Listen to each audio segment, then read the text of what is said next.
Oiê, tudo bom? Hoje eu quero conversar com você sobre algumas estratégias para te ajudar a organizar aí a vida da sua criança, pensando sempre na melhora do comportamento, de ela conseguir lidar com algumas situações. Então, assim, são ideias simples que me ajudaram e que eu acredito que possa ajudar vocês. Então vamos lá. A primeira é deixar muito claro com a criança os combinados. Gente, e aqui entra o seguinte: crianças que ainda não falam, não se comunicam, que parece não entender o que a gente está falando, você tem que fazer desenhos ou então gravuras. Então você vai pegar e vai colar na parede. Tal horário você tem que dormir. Em tal horário é o horário do café. Em tal horário você tem que, né, tem que organizar isso. Ou então, assim, você não pode, né, sei lá, jogar as coisas na mamãe. E aí deixar lá, botar um desenho assim de alguém, né, sofrendo, chorando. Deixar bem claro o que a criança não pode fazer. Outra coisa é o calendário. O calendário, ele é válido para aqueles momentos assim que você tem algum evento, algo que vai acontecer e a criança fica ansiosa e ela precisa se organizar. Inclusive, isso, gente, é um conteúdo trabalhado nas escolas para poder entender, para a criança entender essa noção de passagem de tempo.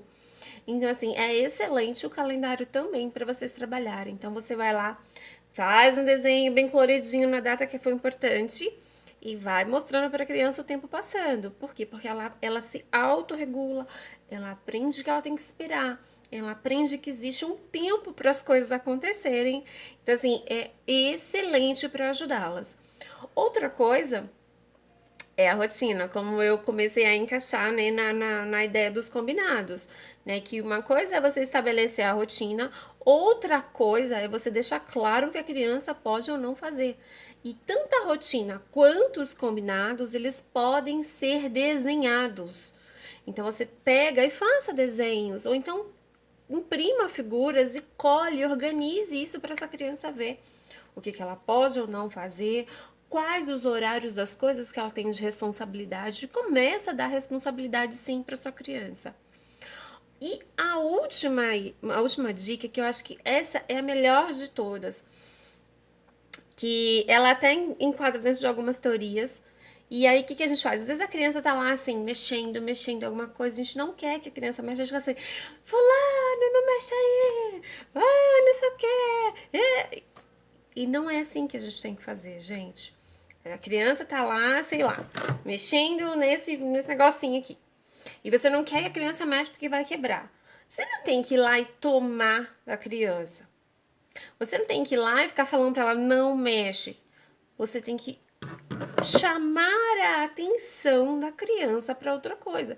A gente sempre precisa lembrar o seguinte: se sua criança for autista, ele tem um atraso no desenvolvimento. Ou seja, o que significa? Que significa que o cérebro dele não acompanhou, talvez, né, em alguns casos, a idade cronológica que ele tem. Então ele tem um atraso no desenvolvimento, então ele não vai entender o não. Ele não vai entender que você está gritando com ele, porque você está gritando com ele, que né, tem muitos pais que gritam. Então não adianta, o que você tem que fazer? Ai meu Deus, ele tá mexendo, vai quebrar, ou sei lá, vai acontecer alguma coisa. Você vai lá e fala: Olha, filho, esse brinquedo, que legal. E muda o assunto. A criança vai te olhar. A criança vai mudar. E aí você brinca até tirar o interesse da criança. E assim você vai fazer sempre. Você não vai dizer para aquela criança não. Você vai dizer a ela o que ela pode. Você vai dizer assim: filho, neste lugar você pode mexer. Ou neste objeto você pode pegar. Sempre deixe muito claro o que a criança pode fazer. E pare de brigar pelo que ela não pode fazer. Porque o não eles não entendem, não adianta. Não adianta. E além de tudo, vamos pensar aqui, juntinhos. Quando alguém fala pra você assim, você não vai fazer tal coisa, não fica aquela vontadezinha de fazer? Só pra desafiar? Gente, é criança. A gente tem sempre que pensar no seguinte: Eles não têm noção do que está acontecendo. Eles não têm noção dos riscos que eles correm. Eles não têm noção do sacrifício que a gente faz para comprar as coisas. Eles não têm noção que aquilo é importante pra gente. Eles não têm noção de nada disso. Eles só são crianças descobrindo o mundo. Então, da próxima vez, pense bem antes de ficar gritando e dizendo que não sei o que. Não é assim que a gente cuida de criança, não é assim que a gente educa a criança, não é assim que a gente ensina a criança o que pode ou não pode.